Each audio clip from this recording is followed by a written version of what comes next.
Estamos muy agradecidos de que hayan tomado el tiempo para venir. Esta noche vamos a estudiar sobre los mensajes de los 3 ángeles, pero lo vamos a hacer de una forma distinta que lo que se hace generalmente. Sin embargo, antes de abrir la palabra de Dios, queremos orar, así que les invito a inclinar sus rostros reverentemente para orar. Padre Celestial, gracias te damos una vez más por estar aquí. Pedimos la presencia de tu Santo Espíritu al estudiar tu palabra, que no regrese a ti vacía. Te lo imploramos en el precioso nombre de Jesús. Amén. Amén. Vamos a comenzar nuestro estudio leyendo un pasaje que encontramos en el Evangelio según San Lucas, el capítulo 17 y los versículos 28 al 32. Lucas 17, 28 al 32. Aquí está relatando una experiencia que ocurrió en el Antiguo Testamento que se haya registrado en el libro de Génesis. Y dice lo siguiente: asimismo, como sucedió en los días de Lot, comían, bebían, compraban, vendían, plantaban, edificaban. Mas el día en que Lot salió de Sodoma, llovió del cielo fuego y azufre y los destruyó a todos. Así será el día en que el Hijo del Hombre se manifieste. En aquel día, el que estuviere en el terrado y sus alhajas en casa, no descienda a tomarlas. Y el que en el campo, asimismo no vuelva atrás. Acordaos de la mujer de Lot. Este pasaje contiene lo que se conoce como una tipología. Es decir, lo que ocurrió una vez llega a representar algo que va a ocurrir a escala mayor en el futuro. Jesús dijo, como fue en los días de Lot, así será también en conexión con la venida del Hijo del Hombre. Esa es una relación tipológica. La historia pasada ilustra en escala menor lo que va a pasar en el futuro. Así que para entender lo que vamos a estudiar en nuestro tema de hoy, tenemos que regresar a la historia de Sodoma y Gomorra, que se encuentra registrada en Génesis el capítulo 13 y empezando en el versículo 10. Aquí encontramos una descripción de cómo era la región donde estaban las ciudades de Sodoma y Gomorra antes que las ciudades fuesen destruidas con fuego. Dice aquí en Génesis 13:10, y alzó Lot sus ojos y vio toda la llanura del Jordán, que toda ella era de riego, como el huerto de Jehová. ¿Cuál es el huerto de Jehová? El Edén. Es decir, esa región era como el huerto del Edén en belleza. Sigue diciendo que toda ella era de riego, como el huerto de Jehová, como la tierra de Egipto en la dirección de Zoar, antes que destruyese Jehová a Sodoma y a Gomorra. Un lugar con una belleza pristina, como el huerto del Edén. Pero la Biblia nos dice que esa región era supremamente pecaminosa, particularmente las ciudades de Sodoma y de Gomorra. Los habitantes eran malos. Leamos el versículo 13 del capítulo 13, donde nos describe la condición moral de las ciudades. Dice allí, mas los hombres de Sodoma eran malos, y por si acaso no entendieron malos, y pecadores, y por si acaso no entendimos pecadores, dice en gran manera. Es decir, los habitantes de esas ciudades eran malos y pecadores contra Jehová en gran manera. Cuando leemos la Biblia nos damos cuenta que las ciudades se caracterizaban primordialmente por tres pecados capitales. El primer pecado capital era la perversidad sexual. La palabra sodomía, la palabra sodomizar, viene de una de las ciudades de esa región. Sabemos que ellos practicaban en las ciudades libremente la homosexualidad, porque la última noche antes de la destrucción de las ciudades, los hombres de la ciudad, tanto jóvenes como viejos, se reunieron alrededor de la casa de Lot y le dijeron: sácanos a esos dos hombres que eran ángeles, porque queremos conocerlos. La palabra conocer ahí se refiere a tener relaciones sexuales. Es decir, los hombres de Sodoma querían tener relaciones homosexuales con los ángeles que estaban en la casa de Lot. Sabemos también que allí se practicaba el incesto. Y ustedes dicen: ¿cómo sabemos eso? Porque las hijas de Lot se habían contaminado con el ambiente de las ciudades. Después que salieron de las ciudades, escaparon. La Biblia nos dice que sus dos hijas, las dos hijas de Lot, emborracharon a su padre para poder tener relaciones sexuales con su propio padre y tener hijos con su propio padre. Es decir, uno de los pecados grandes de las ciudades era la promiscuidad sexual. Una segunda maldad o un segundo pecado que tenían las ciudades era la violencia. No lo pensaban dos veces de ejercer violencia. ¿Cómo sabemos eso? Sencillamente porque la última noche los hombres de Sodoma se reunieron alrededor de la casa de Lot. Y cuando Lot les dijo: no, yo no voy a sacarle a estos dos hombres, dice que hacían violencia al varón Lot. Es decir, querían linchar a Lot porque no le sacó a esos dos hombres que resultaban ser ángeles. Eran ciudades supremamente violentas.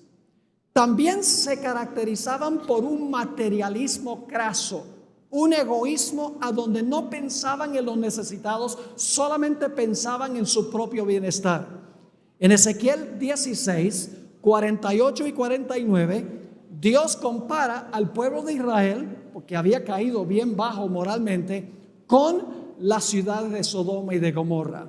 Dice allí en Ezequiel 16, 48 y 49, vivo yo, dice Jehová el Señor, que Sodoma tu hermana y sus hijas no han hecho como hiciste tú y tus hijas. He aquí que esta fue la maldad de Sodoma tu hermana: soberbia, saciedad de pan y abundancia de ociosidad tuvieron ella y sus hijas, y no fortaleció la mano del afligido y del menesteroso. Vivían solo para ellos, ignoraban las necesidades de aquellos menos afortunados. Así que Dios decidió que Él iba a destruir las ciudades de la llanura. Pero Dios nunca destruye una civilización o una ciudad sin primero enviar un mensaje de advertencia para que la gente de esa ciudad o de esa nación se arrepienta de sus pecados, de tal manera que Dios no tenga que destruirlos. Vamos a Génesis 18 ahora, a donde continúa la historia. Génesis 18 y el versículo 1 hasta el versículo 3. Dice: después le apareció a Abraham, se le apareció Jehová a Abraham en el encinar de Mamre, estando él sentado a la puerta de su tienda en el calor del día. Y alzó Abraham sus ojos y miró. Y he aquí 3 varones que estaban junto a él. Fíjense que vienen 3 varones para visitar a Abraham. Sigue diciendo: y cuando los vio, salió corriendo de la puerta de su tienda a recibirlos. Y se postró en tierra. Y ahora quiero que noten que Abraham habla solo con uno de los 3, no con los 3. Dice en el versículo 3: y dijo: Señor, no señores, eran 3. Dice: Señor, si ahora he hallado gracia en tus ojos, te, singular, ruego que no pases, no dice no pasen, no pases de tu siervo. Es decir, Abraham está hablándole a uno de los tres. E inmediatamente nos preguntamos, ¿quién era ese personaje con quien hablaba Abraham? En unos momentos lo vamos a ver. Después de un tiempo allí con Abraham junto con los tres varones se levantaron y se movieron hacia la ciudad de Sodoma. Eso es lo que dice el versículo 16.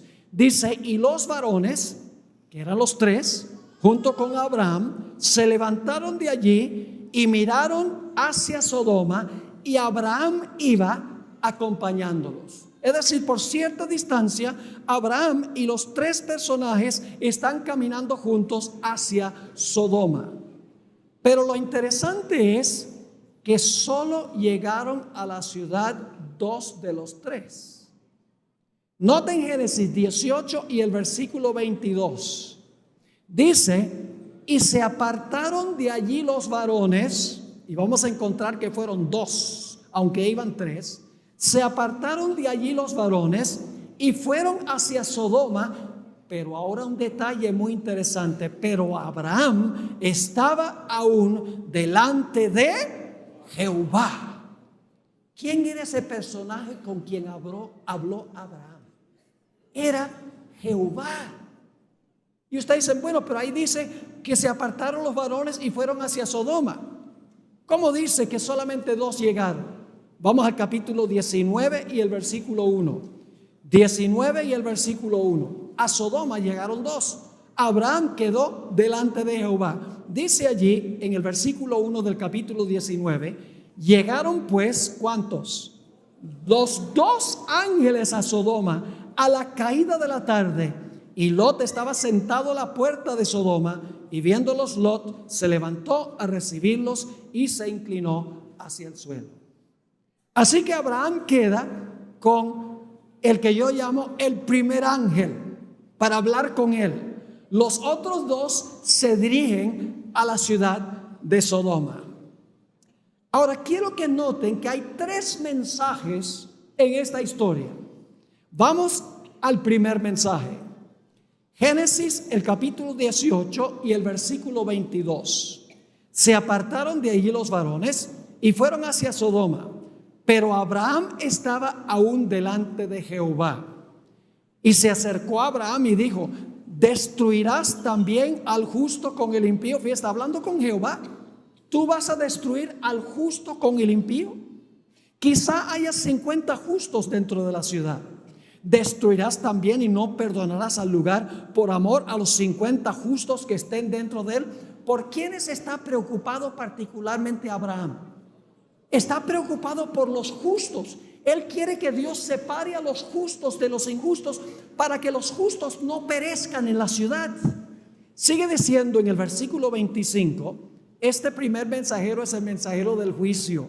Dice, lejos de ti el hacer tal, que hagas morir al justo con el impío y que sea tratado como el impío el justo.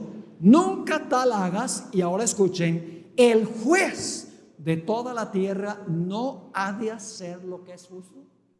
Señor, no vas a separar a los justos de los impíos para que los justos sean protegidos y no perezcan en la ciudad. Pero hay un segundo mensaje que se imparte por uno de los ángeles en la ciudad de Sodoma. Noten lo que dice Génesis 19 y el versículo 12 y 13. Génesis 19, 12 y 13. Aquí los varones van a la casa de Lot y le dicen a Lot, es urgente que ustedes salgan de aquí porque vamos a destruir esta ciudad. Dice allí, y dijeron los varones a Lot, ¿tienes aquí alguno más?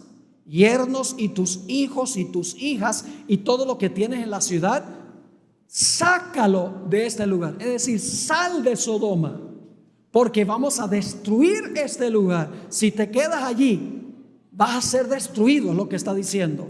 porque vamos a destruir este lugar por cuanto el clamor contra ellos ha subido de punto delante de Jehová. Por tanto, Jehová nos ha enviado para destruirlo. Es decir, sal de la ciudad para que no perezcas en la destrucción.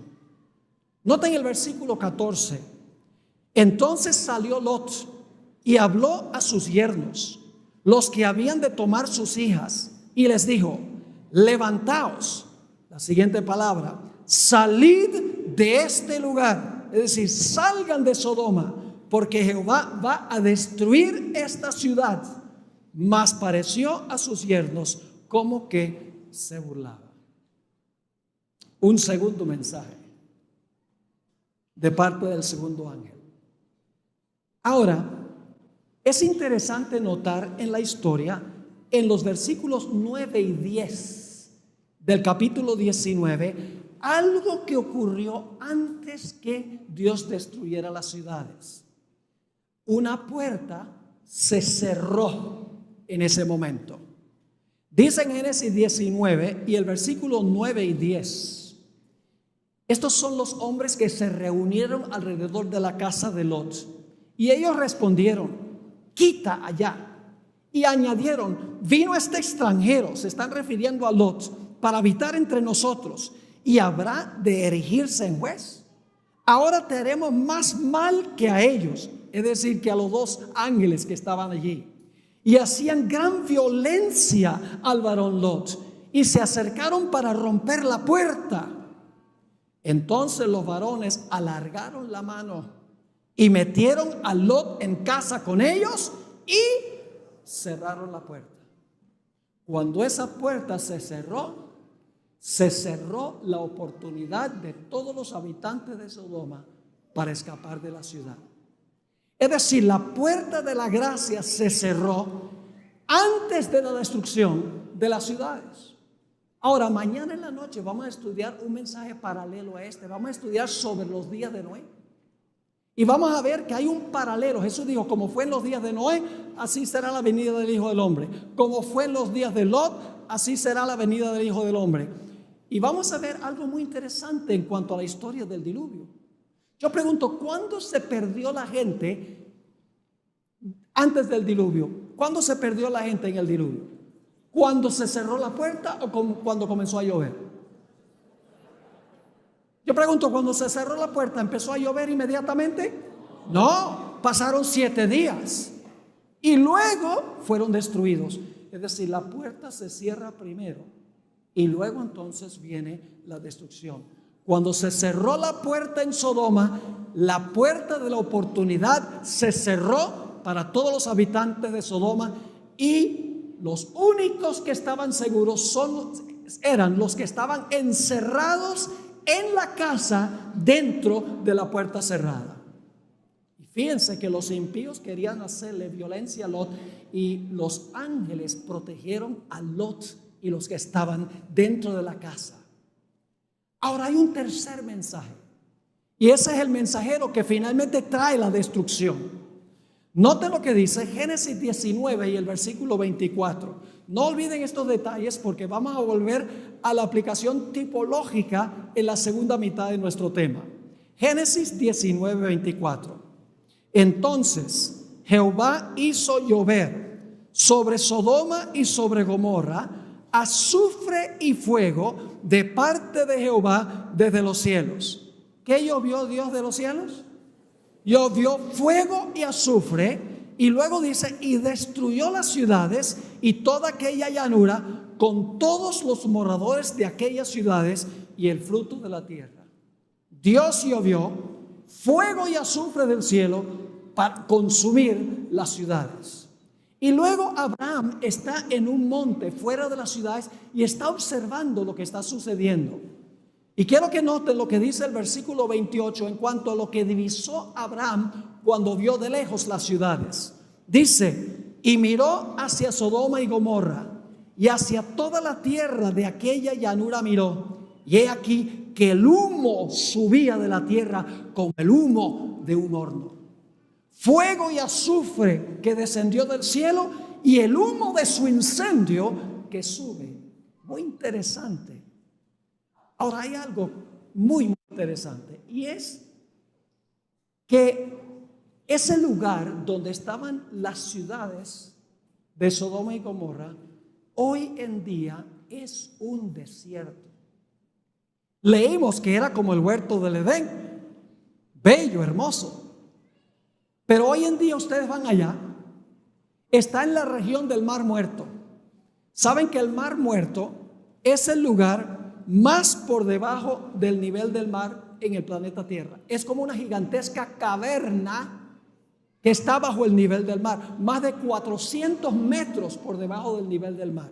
Es como si algo hubiera hecho un gigantesco hueco allí en esa región. Yo he estado en esa región, en el lado de Jordania y también en el lado de Israel. Y puedo decirles que allí no hay nada vivo. No hay en el agua peces, no hay aves, no hay vegetación, ni siquiera hay microorganismos en ese lugar. Si usted se quiere ahogar, no puede ahogarse en el Mar Muerto, porque su contenido mineral es tan abundante que una persona flota, literalmente. Es decir, toda esa tierra fue desolada y vacía. Yo pregunto, ¿cómo va a quedar la tierra después de la segunda venida de Jesús? Estoy adelantándome un poco. Jeremías dijo, miré la tierra y estaba ¿qué? Desordenada y vacía, y los cielos y no había en ellos luz. Lo que sucedió con Sodoma y Gomorra va a suceder a nivel global cuando Jesús venga por segunda vez. Pero en Sodoma había un remanente fiel a Dios. Noten Génesis 19 y el versículo 29. Génesis 19 y el versículo 29. Dice así: cuando Dios destruyó las ciudades de la llanura, Dios se acordó de Abraham. Abraham había orado por Lot y por su familia. Dice, Dios se acordó de Abraham y envió fuera a Lot de en medio de la destrucción, al asolar las ciudades donde Lot estaba. Lot era un varón justo en medio de esas ciudades inicuas.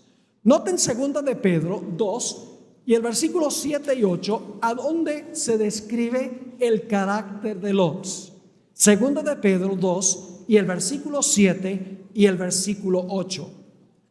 Se usa una palabra 4 veces en este versículo, o estos versículos. Dice, y libró al justo Lot, varón justo, abrumado por la nefanda conducta de los malvados, porque este justo que moraba entre ellos afligía cada día su alma justa, viendo y oyendo los hechos inicuos de ellos.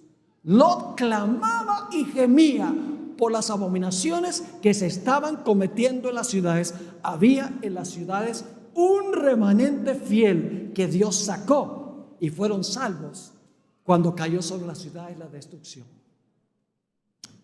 Ahora necesitamos mirar qué clase de fuego destruyó a Sodoma y a Gomorra. Vamos al libro de Judas. Ese es el librito inmediatamente antes del libro de Apocalipsis. Judas, el versículo 7, tiene solo un capítulo. Vamos a ver qué clase de fuego destruyó las ciudades.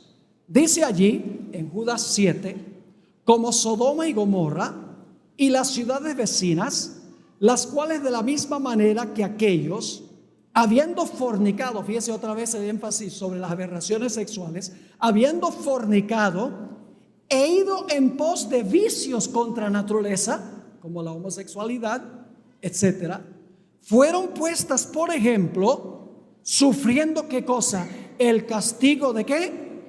Del fuego eterno. ¿Qué clase de fuego destruyó Sodoma y Gomorra? Fuego eterno destruyó esas ciudades. Pero ahora tenemos un problema.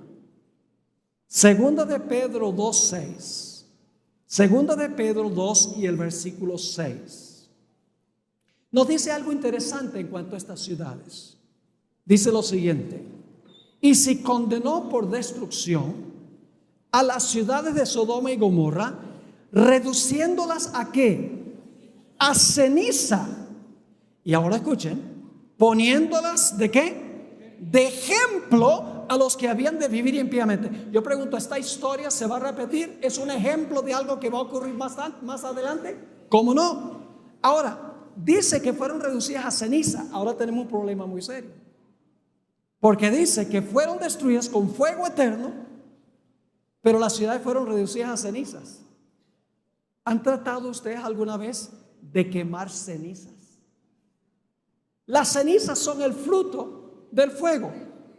Una vez que algo es reducido a cenizas, ¿el fuego qué? El fuego se apaga. Entonces, ¿cómo es que estas ciudades fueron destruidas con fuego eterno y sin embargo fueron reducidas a cenizas? Vamos a mirar lo que enseña la Biblia. Deuteronomio 4 y el versículo 23 y 24. Deuteronomio 4 y el versículo 23 y el versículo 24. Aquí Dios le está hablando a su pueblo en el Antiguo Testamento, al pueblo de Israel. Dice lo siguiente: guardaos, no os olvidéis del pacto de Jehová vuestro Dios, que Él estableció con vosotros, y no os hagáis escultura o imagen de ninguna cosa que Jehová tu Dios te ha prohibido. Es decir, no practiques idolatría. Porque Jehová tu Dios es ¿qué cosa? Es fuego consumidor, Dios celoso. ¿Qué es Dios? Fuego consumidor. Algunos dicen, bueno, pero eso era en el Antiguo Testamento. Vamos entonces a un texto del Nuevo, a donde se cita este versículo. Hebreos 12, 28 y 29. Hebreos 12, 28 y 29. Aquí el apóstol Pablo, quien creo yo que es el autor del libro de Hebreos, escribió lo siguiente: así que, recibiendo nosotros un reino inconmovible, tengamos gratitud y mediante ella sirvamos a Dios, agradándole con temor y reverencia. ¿Cómo debemos tratar a Dios? ¿Agradarle con qué? Con temor y reverencia. ¿Por qué razón?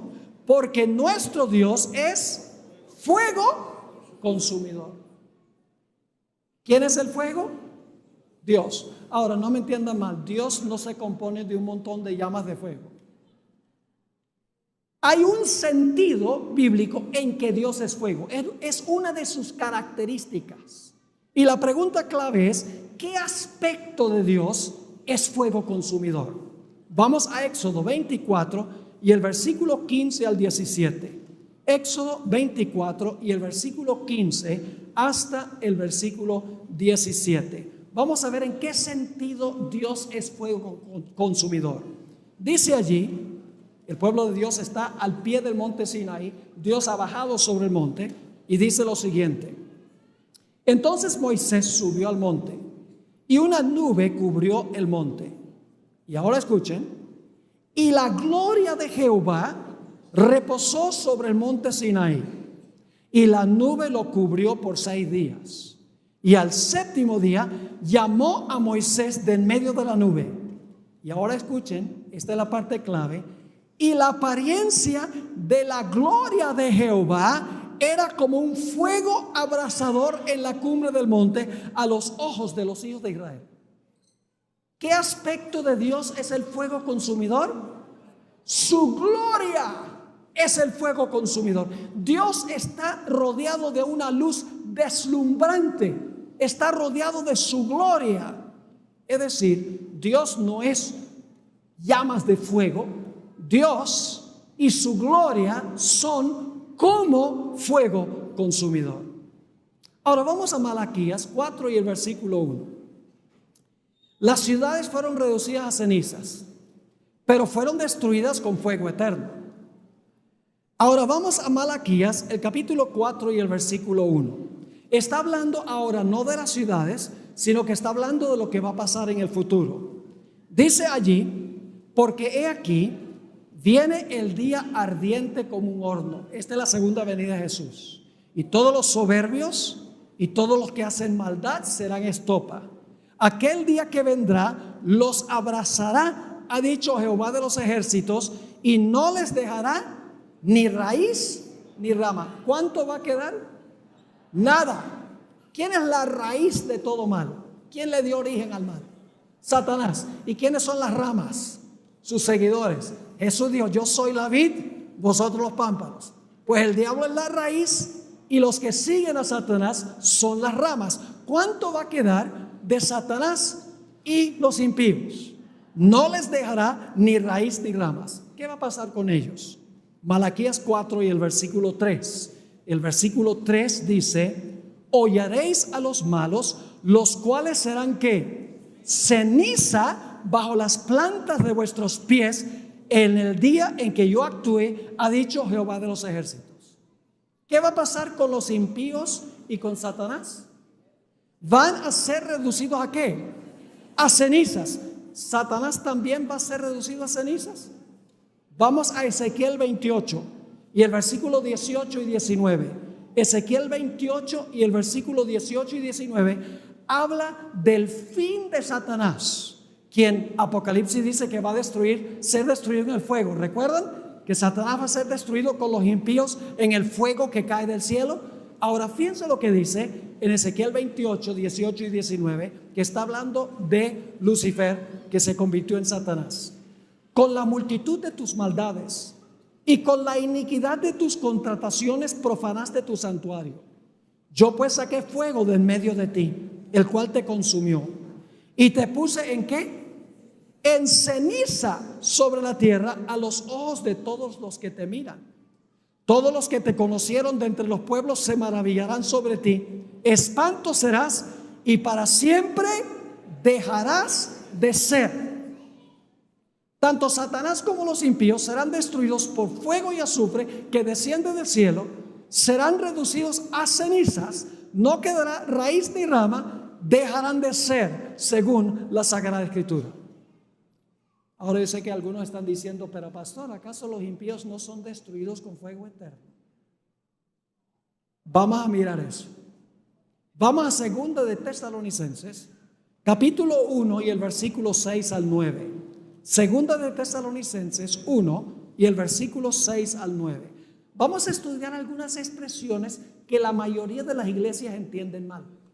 Si entendemos las expresiones como debe ser, no vamos a tener ningún problema en entender cómo las ciudades fueron destruidas con fuego eterno, sin embargo fueron reducidas a cenizas. Lo mismo al final de la historia.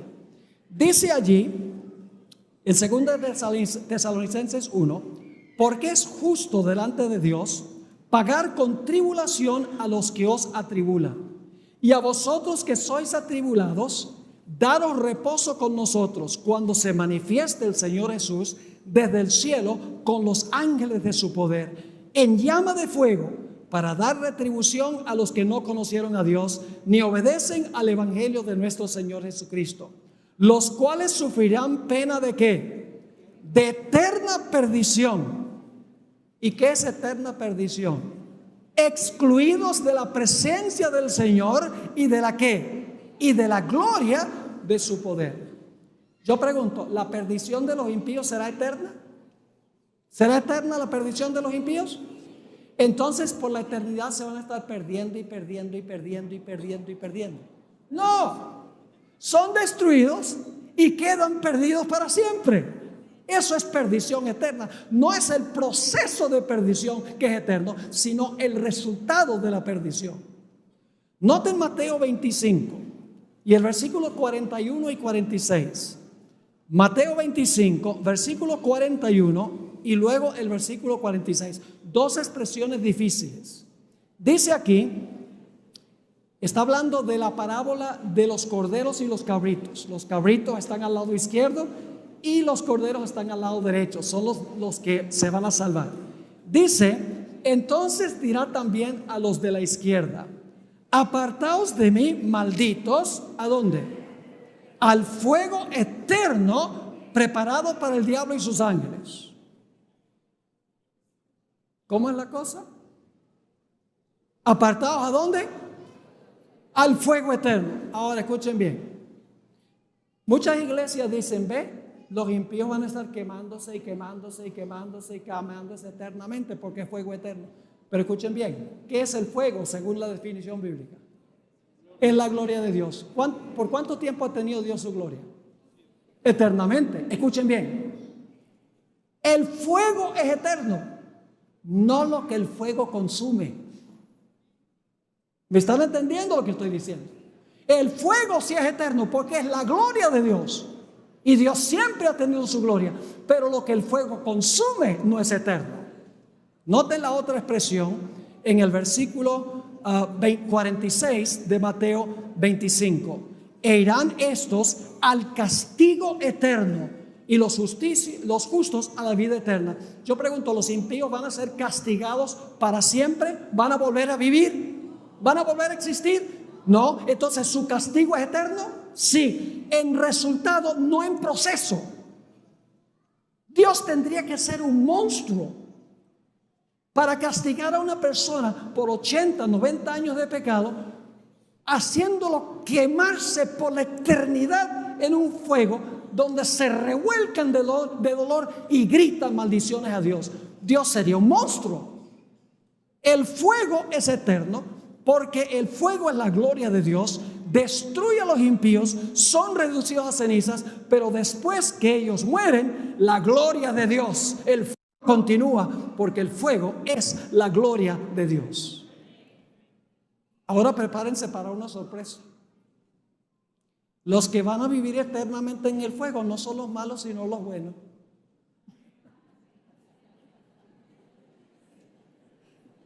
Y usted dice, ¿la Biblia dice eso?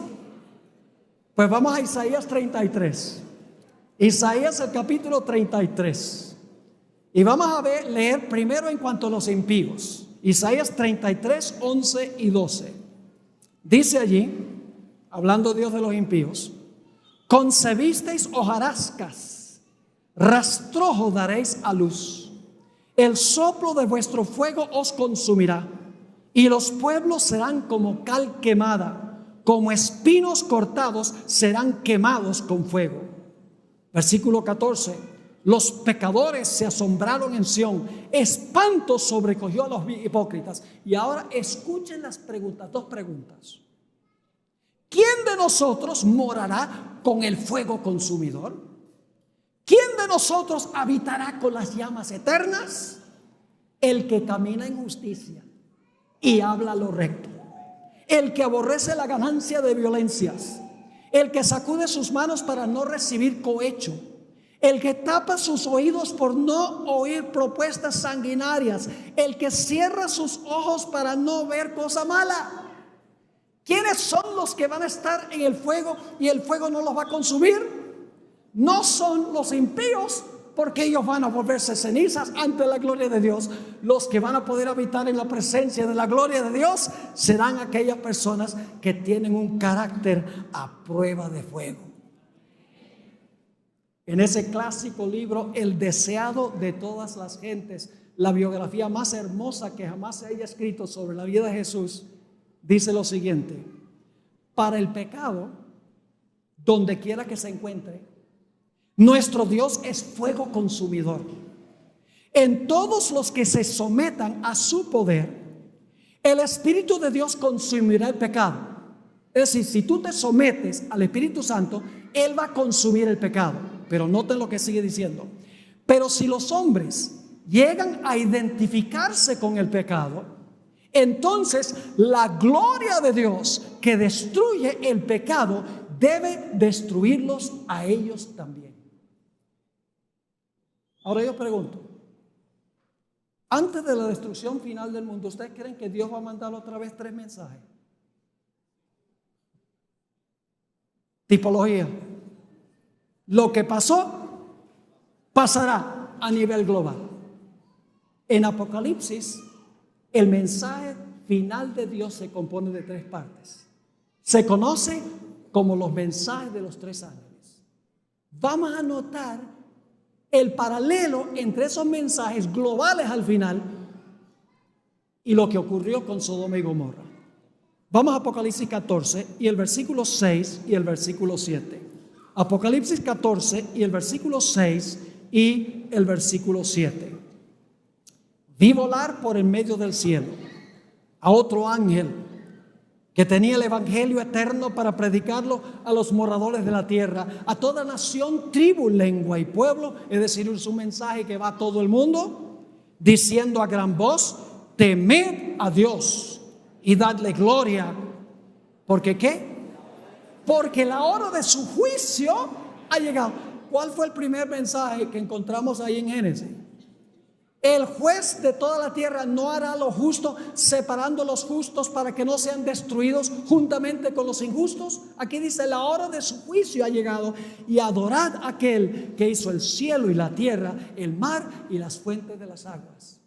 Teme a Dios, dale gloria, adora a Dios, porque estamos ahora en la hora del juicio. Pero hay un segundo mensaje. En Apocalipsis 14 y el versículo 8 dice: otro ángel le siguió diciendo: ha caído Babilonia, la gran ciudad, porque ha hecho beber a todas las naciones del vino del furor de su fornicación. El vino son sus falsas doctrinas que le ha dado a todo el mundo, y por eso Babilonia cayó. Ahora yo pregunto, ¿va a destruir Dios a Babilonia al final de la historia por causa de sus pecados?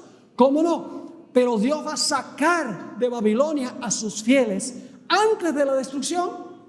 Noten Apocalipsis 18 y el versículo 1 hasta el versículo 5. Este es el mensaje del segundo ángel.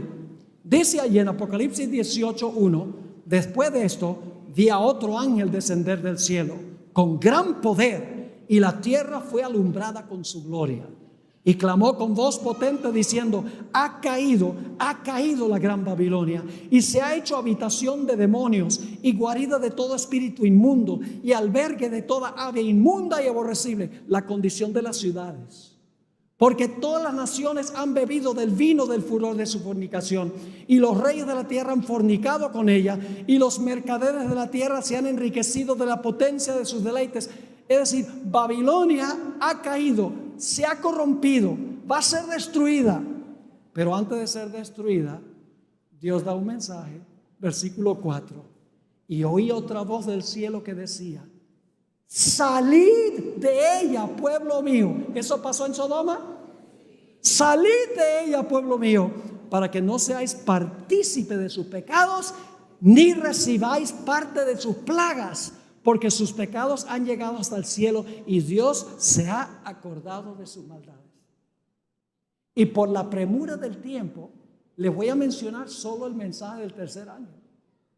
El tercer ángel dice que el que no salga, va a llover sobre ellos fuego y azufre del cielo, y el humo de su incendio ascenderá. ¿Encontramos eso en Sodoma y Gomorra también? ¿Cómo no? Esto es tipología. Solo que en el libro de Apocalipsis el mensaje es para todo el mundo. No es solamente para unas ciudades en cierta región geográfica. Ahora yo pregunto, ¿al final de la historia se va a cerrar la puerta de la gracia antes que venga la destrucción? Los fieles de Dios van a tener que vivir en este mundo y ser protegidos por los ángeles, porque los impíos van a querer destruirlos. Noten el Salmo 91 y el versículo 9 al 12. Este es el salmo de la gran tribulación. Esto es lo que le espera a los fieles de Dios. Dice lo siguiente: Salmo 91, 9 al 12. Porque has puesto a Jehová, que es mi esperanza, al Altísimo por tu habitación. No te sobrevendrá ¿qué? No te sobrevendrá mal ni plaga. Fíjense, ni plaga tocará tu morada. ¿Por qué no? Pues a sus ángeles mandará acerca de ti, que te guarden en todos tus caminos, en las manos te llevarán, para que tu pie no tropiece en piedra. Así que Dios está impartiendo 3 mensajes hoy al mundo. Vamos a hablar un poco más de estos mensajes en el transcurso de los temas de esta semana. Ahora, la pregunta clave es: ¿cómo puedo yo estar seguro de que cuando el fuego consuma a los impíos, no me consuma a mí también? La respuesta es que nosotros tenemos que tener un carácter a prueba de fuego. como los 3 jóvenes que fueron echados al horno. ¿Han leído esa historia? Era tan caliente el fuego del horno que consumió a los que echaron a los 3 muchachos. Y luego el rey Nabucodonosor mira dentro del horno y dice, ¿no echamos en el horno 3? Pues yo veo un cuarto y se pasea con ellos y pareciera que es el Hijo de Dios. Los 3 muchachos caminaron en medio de ese incendio y el fuego no los quemó. Y ese era un fueguito humano. Pero nos enseña una lección. Y es que ellos tenían una fidelidad a Dios, una confianza en Dios, que estaban dispuestos de morir para ser fieles a Dios. Tenían un carácter a prueba de fuego. ¿Quiénes son los que van a ver a Dios? ¿Saben lo que van a hacer los impíos cuando Jesús venga? En Apocalipsis 6 dice que se van a esconder en las cuevas. Y van a rogar que las rocas caigan sobre ellos. Y van a decir, escondednos del rostro de aquel que está sentado en el trono y de la ira del Cordero. Pero los fieles van a gozarse de ver el rostro. ¿Por qué? Vamos a leer algunos versículos ahora muy importantes. Y no vamos a tomar el tiempo para buscarlos todos porque son varios. Mateo 5:8 dice, bienaventurados los de limpio corazón, porque ellos ¿qué? Porque ellos verán a Dios. Y cuando el corazón está limpio, la vida está limpia. Cuando yo era niño, a veces se me salió una mala palabra en la escuela. Y el rector siempre llamaba a la casa para decirle a mi mamá. Y cuando llegaba a la casa, mi mamá ya tenía el jabón listo para lavarme la boca con jabón. Y un día, mientras me saboreaba el jabón, que por cierto no sabía muy bueno, miré a mi mamá, le dije, pero mira mamá, no lo estás haciendo correctamente. O sea, lo que tiene que hacer es lavarme el corazón, porque de la abundancia del corazón habla la boca. De nada vale limpiar la boca. El que tiene un corazón limpio verá a Dios, porque su vida es limpia. Isaías 33:17, el siguiente texto, después que leímos que los justos son los que van a estar en el fuego, dice, tus ojos verán al Rey en su hermosura, verán la tierra que está lejos. En 1 de Juan 3:1-3, otra vez la expresión ver. ¿Quiénes son los que van a ver? 1 de Juan 3:1-3, mirad cuál amor nos ha dado el Padre para que seamos llamados hijos de Dios. Por esto el mundo no nos conoce porque no le conoció a Él. Amados, ahora somos hijos de Dios y aún no se ha manifestado lo que hemos de ser. Pero sabemos que cuando Él se manifieste, es decir, cuando Jesús venga, seremos semejantes a Él porque le veremos tal como Él es. ¿Y por qué lo vamos a ver?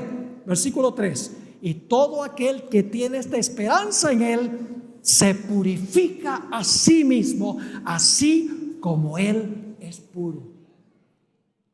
Hebreos el capítulo 12 y el versículo 14. Dice, seguid la paz con todos y la santidad sin la cual nadie verá al Señor. Apocalipsis 22:3-4 dice que cuando lleguemos al reino vamos a tener el privilegio de ver su rostro. Dice allí, y no habrá más maldición, y el trono de Dios y del Cordero estará allí, y sus siervos le servirán y verán su rostro y su nombre estará en sus frentes. Ahora, ¿cómo podemos limpiarnos? ¿Cómo podemos desarrollar ese carácter? Un carácter de santidad semejante al carácter de Jesús. Voy a leer ahora algunos versículos que nos dan la clave.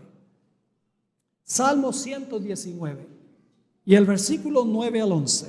Salmo 119 y el versículo 9-11. ¿Cómo puedo yo, por la gracia de Dios, desarrollar ese carácter a prueba de fuego? Ese carácter de santidad, ese carácter semejante al de Cristo Jesús. El Salmo 119, 9-11 dice, ¿con qué limpiará el joven su camino? Con guardar tu palabra. Con todo mi corazón te he buscado. No me dejes desviarme de tus mandamientos. Y luego dice, en mi corazón he guardado tus dichos para no pecar contra ti.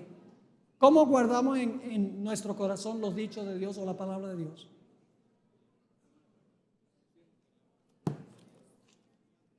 Leyendo la Biblia. La Biblia es comida, es pan. La palabra de Dios es pan. Y cuando estudiamos la palabra de Dios, cuando vemos a Jesús en la palabra de Dios, llegamos a reflejar en nuestra vida el carácter de Jesús. Por el otro lado, si estamos todo el tiempo viendo novelas y violencia e inmoralidad y espiritismo y escuchando música que apela a nuestras emociones más bajas, vamos a reflejar eso. Porque hay una ley psicológica y es que nosotros somos lo que vemos y lo que oímos. Es una ley psicológica de la vida. Si estamos contemplando a Jesús en su palabra, seremos semejantes a Él. Si estamos contemplando violencia, sexo ilícito, mentiras, como sucede en la mayoría de los programas de televisión, nuestro carácter reflejará eso. Noten lo que dice Juan 15:3. La palabra es la que limpia. La palabra limpia. Juan 15:3. Jesús dijo, ya vosotros, está hablando sus discípulos, ya vosotros estáis limpios. ¿Y cómo están limpios? Estáis limpios por la palabra que os he hablado. La palabra de Dios limpia. Noten Efesios 5 y el versículo 25 al 27. Efesios 5, 25 al 27. Pasaje bien conocido. Maridos, amad a vuestras mujeres, así como Cristo amó la iglesia y se entregó a sí mismo por ella. ¿Para qué? ¿Por qué se entregó Jesús? Para santificarla, habiéndola purificado en el lavamiento del agua. ¿Por la qué? Por la palabra, a fin de presentársela a sí mismo una iglesia gloriosa que no tuviese ¿qué cosa? Mancha, ni arruga, ni cosa semejante, sino que fuese santa y sin mancha. Por la palabra. Hay poder en la palabra de Dios. Cuando nosotros estudiamos la palabra, leemos la palabra, particularmente los evangelios, la historia de Jesús, llegamos a admirar más y más a Jesús y llegamos a amar lo que Jesús amó y llegamos a aborrecer lo que Jesús aborreció. Es una ley de la vida. Vamos a un último texto, 2 Corintios, el capítulo 3 y el versículo 18. El penúltimo texto es este, 2 Corintios 3, 18. El apóstol Pablo nos da el secreto de cómo ser transformados. Dice, por tanto nosotros todos, mirando a cara descubierta, como en un espejo, la gloria del Señor, que con nosotros ahora es su carácter, en su segunda venida es el fuego destructor. Mirando como en un espejo la gloria del Señor, ¿qué sucede? Somos, una mejor traducción es, estamos siendo transformados de gloria en la misma imagen, como por el Espíritu del Señor. Contemplando a Jesús somos transformados. ¿Saben cuál es la palabra transformados allí? La palabra griega metamorfoo. ¿Qué palabra en español viene de metamorfoo? Metamorfosis. ¿Saben lo que es una metamorfosis? Cuando yo estaba aquí en Icolben, se llamaba así en esa época, íbamos al Picacho, allá en la montaña, a cazar mariposas. Unas mariposas lindas, azules, así, grandes. Y en ese tiempo ya yo no mataba las mariposas. Cuando era niño yo las coleccionaba. Y por lo tanto yo llegué a conocer mucho en cuanto a las mariposas. Casi me volví profesional. ¿En qué se parece un gusano a una mariposa? En nada. Y sin embargo la mariposa fue gusano. Pasó por una metamorfosis, por una transformación. Y lo que Pablo está diciendo aquí es que contemplando a Jesús en su palabra, nosotros somos transformados en su misma imagen. Ahora sí, el último texto. Hubo una persona que salió de Sodoma, pero Sodoma no había salido de ella. La mujer de Lot.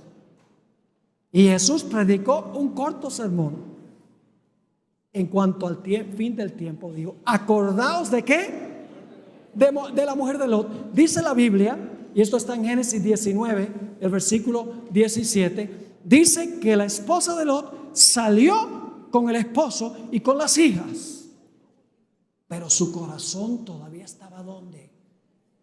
Su corazón todavía está en Sodoma. Las comodidades de Sodoma, los bienes materiales de Sodoma. Y por lo tanto la Biblia dice que aunque Dios había declarado no miren hacia atrás, la mujer de Lot miró hacia atrás. Y dice la Biblia que se convirtió en una estatua de sal. Y yo me pregunto por qué una estatua de sal. Porque Jesús declaró que cuando la sal pierde su carácter salado, no sirve sino para ser pisoteada de los seres humanos, pierde su utilidad. Y hoy en día ustedes pueden visitar ese lugar, hay mucha sal, no está ya el pilar de sal, porque se ha desmenuzado y ha sido pisoteado por las personas que han ido allí. Así que esta historia nos dice que va a haber dos clases de personas al final de la historia. Los que contemplan a Jesús en su palabra, los que obedecen su palabra al pie de la letra, no se desvían ni a diestra ni a siniestra, y aquellas personas que toman el molde del mundo, que se parecen al mundo, cuyo enfoque está en el mundo, cuyo hogar está en el mundo. El Señor Jesucristo quiere que nuestro enfoque esté en el cielo. Fija tus ojos en Cristo, tan lleno de gracia y amor, y lo terrenal sin valor será a la luz del glorioso Señor. Saben, hermanos y hermanas, nosotros muy pronto, si somos fieles a Dios, lo vamos a perder todo. Casas, carros, dinero en el banco, libertad, todo se va a perder según dicen las profecías. Pero si nosotros somos fieles a Dios, lo que perdemos aquí no importa, porque Dios tiene para nosotros un hogar celestial lleno de riquezas, lleno de bendiciones, lleno de vida eterna, donde todo será gozo, paz y esperanza. Yo pregunto, ¿tienen ustedes el deseo de habitar en ese lugar?